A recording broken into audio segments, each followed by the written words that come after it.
Hello everyone. I want to talk a little bit about my process for doing scanner photography that I've been experimenting with lately. So here's my scanner. It's just an Epson V550 photo. In this case, I have a hydrangea leaf that I'm going to lie directly on the scanner, and then I'm going to leave the scanner lid in the open position, and I will darken the room by closing the blinds and turning off the lights before I make the scan. And that should give me a black background, even though there will still be some light in the room. We'll take a look at that in Silverfast. Okay, and here we are inside Silverfast.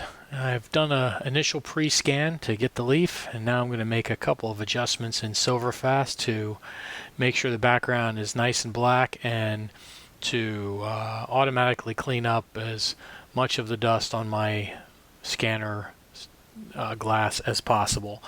So I'm going to turn the mid-tone down on this image because I think the leaf is brighter than I want it to be.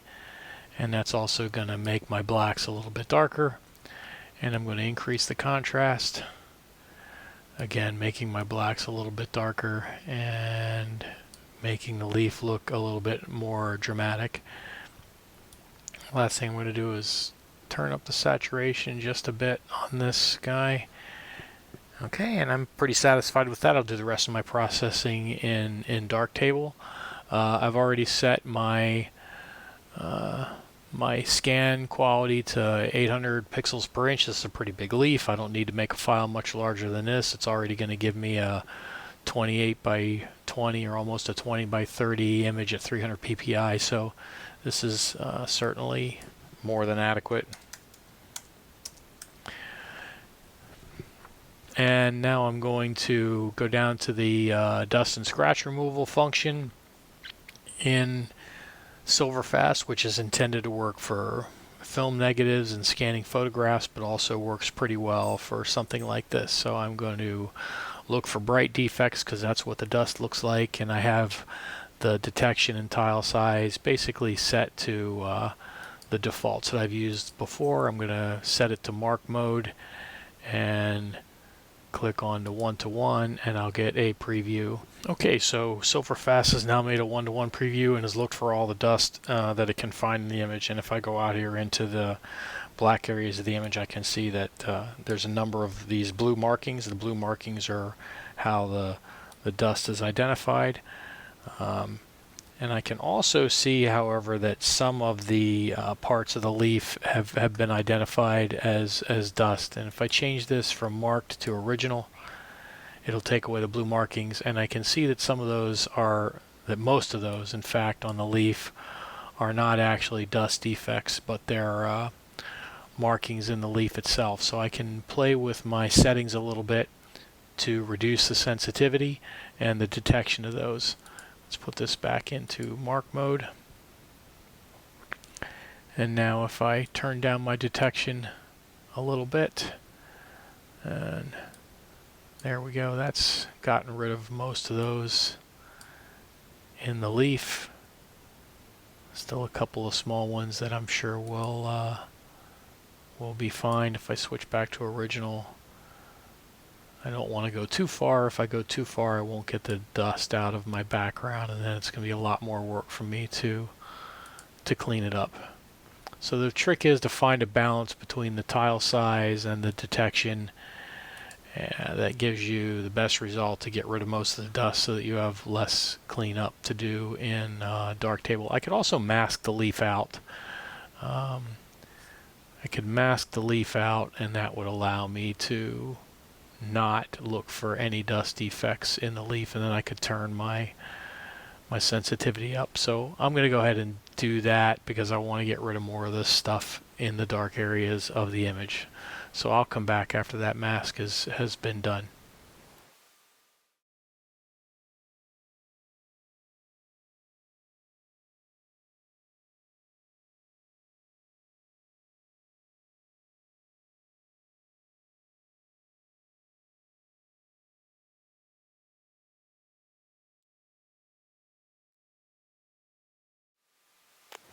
Alright, so I've made a mask to exclude the leaf itself, so I won't be looking for any dust in the leaf. If there's any there, I'll remove it in Darktable using the retouch tools.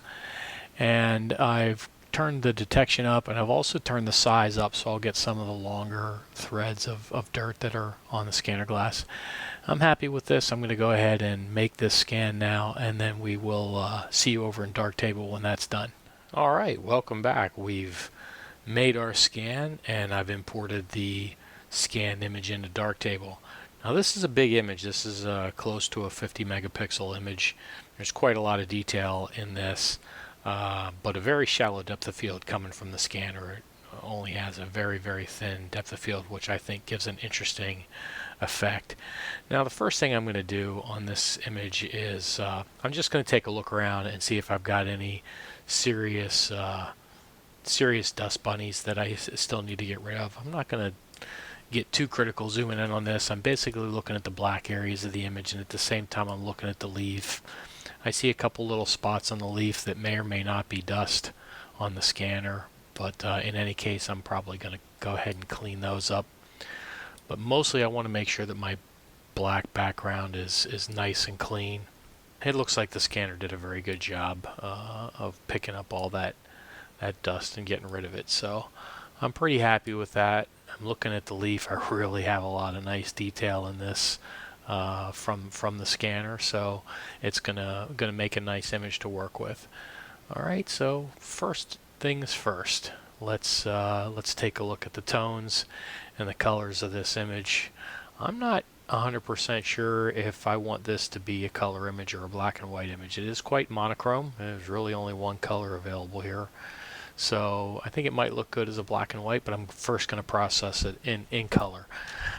I don't need to do much to this, honestly, and I don't need to worry about filmic or any of those things. My dynamic range is very easy to handle here. I'm going to go into the RGB curves first, and I'm just going to pull down the darks a little bit, and I'm going to push up the midtones and highlights a little bit, and I'm just gonna slowly drag this part of the curve up until I get the kind of look that I want, and that's pretty good. That's pretty nice contrast there. It's the kind of look that I'm going for in these images, and it's already started to bring out some of the detail. But the next thing we're going to do is we're going to work on bringing out more of that detail. Let me see, I'm going to just apply default local contrast. Zoom in and take a look at that. Turn that on and off. I'm not sure local contrast is doing what I want to do here in this case. I'm going to open up the contrast equalizer, and I think I'm going to be somewhere up on the fine end of this, but maybe not all the way at the very end, and I'm going to pull up. Oh, there we go. That's definitely what I was looking for there. That's given me a lot more detail in the structure of these leaves. Let's zoom back out on this and see how we look. Alright, there's the contrast equalizer on and off. Yeah, gives that leaf a lot of pop. Really nice defined edges on the background here. I'm looking for any artifacts. It doesn't look like I have any. It's nice and clean. There's a little bit of dust there around the outer edges that I can clean up. Good, so I'm happy with that. Now looking at the colors of this, looks pretty good. I've got a little bit of yellow in the leaf here. Obviously green has yellow in it, but this has a little bit more than the actual leaf when I look at it. So let's take a look at the color balance. And I think that's going to be in my highlights. I'm going to want to offset that yellow probably with a little bit of magenta. Let's get ourselves up in the magenta range and just start pulling in some saturation.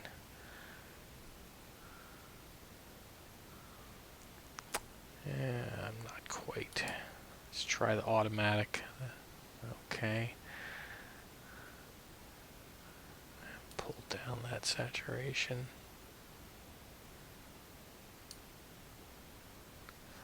I'm not sure if this is helping me or not. Let me turn this off.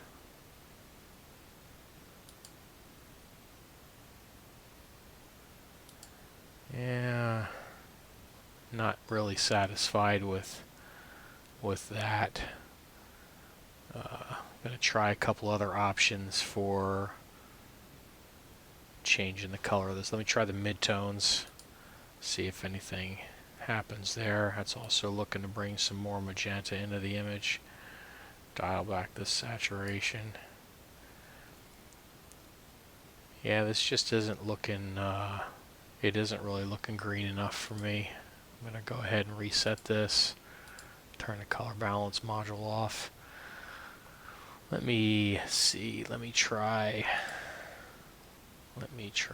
the color contrast module, green versus magenta and blue versus yellow. Let's go a little bit towards the blue side, and green versus magenta, I'm just going to put in a little bit of bias towards green. Let's see. These are pretty subtle.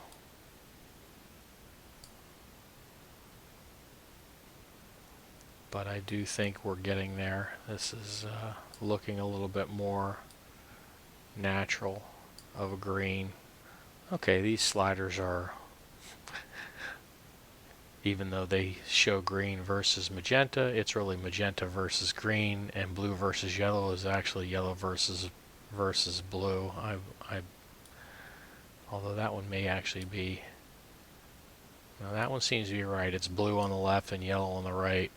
But I swear the one above is more of magenta on the left and green on the right. Because if I slide that to the right, I get a more magenta color cast. If I slide it to the right, I get a much more green color cast. So the labeling there leaves a little bit to be desired. I'm going to dial up the green versus magenta a little bit and down the blue versus yellow just a little bit, and I believe that that's a more accurate color. Well, accuracy isn't really important here, it's a more pleasing color. Yeah, good, I'm happy with that.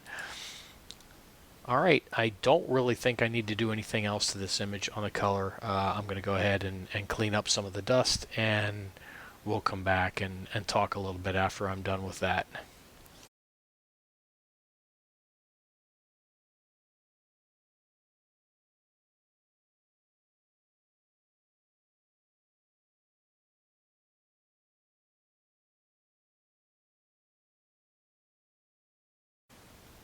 Alright, I call that good. Now I want to take a look at a black and white version of this image. So I'm happy with everything I've done. I'm going to go ahead and compress my history stack, make sure I don't have any duplicates in there, and then I'm going to come into the channel mixer. We're going to open up the channel mixer, set our destination to gray, and I'm going to play with some of the presets. I think this might look okay with the green filter type presets. That's a little bit too flat. Let's dial up the reds a little bit and dial down the blues a little bit. See if we can get some more contrast in that.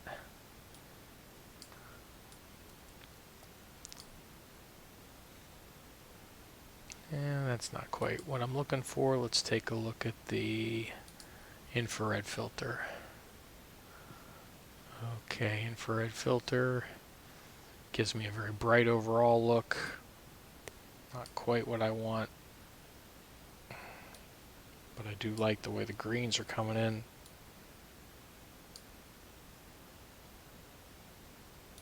Let's pull the reds down from there, see what we get. Okay, let's take a look at a standard red filter. That's too dark.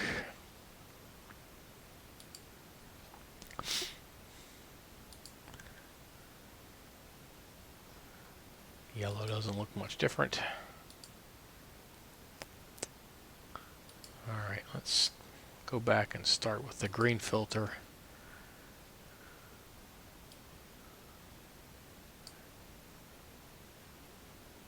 Let's pull down our reds and blues. lift up our greens more, get the overall image brightness up. Yeah, this is getting there. This is definitely getting there. Now I'm going to jump back to my RGB curve, and for the RGB curve here, I'm going to make a new instance. That way, if I change my mind, I can delete it and I won't lose my changes on the other one. And I think in this newest instance, I just want to bring the highlights straight up, deepen the blacks. There we go.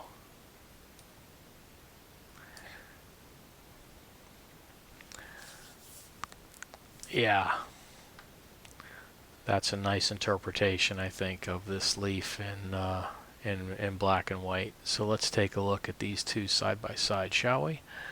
We'll go ahead and compress a history stack. I'm going to take a snapshot. And then I'm going to go back to just before my... Alright, so there's the monochrome image and there's the color image. I think both of these are nice, but for me, the texture of the monochrome image wins out here. I think by being able to separate the tones there, it really brings out the texture in the leaf. There's a lot of nice texture in this color version, and I'm sure many of you will prefer the color version. But for me, the monochrome version is the winner. So, what do you think? Let me know in the comments. Okay, I think that's going to wrap it up for today's video. I thank you for your attention. I hope you learned something, and I look forward to talking to you again next time.